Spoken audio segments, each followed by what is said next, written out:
ഇസ്ലാം മതവിശ്വാസികളെ അപകീർത്തിപ്പെടുത്തുന്ന Facebook പോസ്റ്റുമായി BJP നേതാവ്. BJP Vamanapuram നിയോജകമണ്ഡലം social media കൈകാര്യം ചെയ്യുന്ന പനവൂർ അജയപുരം സ്വദേശി ചിത്രരാജനാണ് പ്രവാചകനെതിരെ ഇസ്ലാം മതത്തിനെതിരെയും ഫേസ്ബുക്കിൽ പോസ്റ്റ് ഇട്ടത്. വാർത്തയുടെ വിശദാംശങ്ങളുമായി സാരംഗ് ചേരുന്നുണ്ട്. സാരംഗ്, ഇപ്പോൾ ഇസ്ലാം മതവിശ്വാസികളെ അടക്കം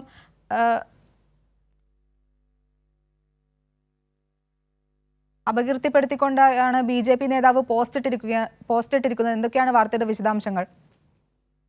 ഇസ്ലാം മതത്തിനെതിരെയും അതുപോലെ തന്നെ ഈ പ്രവാചകനെതിരെയും വളരെ മോശമായ രീതിയിൽ അല്ലെങ്കിൽ മോശമായ ഭാഷ ഉപയോഗിച്ചുകൊണ്ടുള്ള ഒരു പ്രചരണമാണ് അല്ലെങ്കിൽ ഒരു അപകീർത്തിയാണ് ഇത്തരത്തിൽ ഈ പ്രാദേശിക നേതാവ് ബി.ജെ.പിയുടെ പ്രാദേശിക നേതാവ് ചിത്രരാജ് ഫേസ്ബുക്കിലൂടെ കുറിച്ചിട്ടുള്ളത്. ബി.ജെ.പി വാമനപുരം നിയോജക മണ്ഡലം സോഷ്യൽ മീഡിയ കൈകാര്യം ചെയ്യുന്ന പറവന്നൂർ അജയപുരം സ്വദേശിയാണ് ഈ ചിത്രരാജ് എന്ന് പറയുന്നത്. പ്രവാചകനെതിരെയും ഇസ്ലാം മതത്തിനെതിരെയും വളരെ മോശമായ ഭാഷയിൽ സാമൂഹ്യ മാധ്യമമായ ഫേസ്ബുക്കിലൂടെ ഒരു കുറിപ്പിട്ടിരിക്കുകയാണ്. സംഭവത്തിൽ വലിയ പ്രതിഷേധമാണ് ഉയർന്നത്. എന്തായാലും നെടുമങ്ങാട് ഡിവൈഎസ്പിക്ക് പരാതി നൽകിയിട്ടുണ്ട്.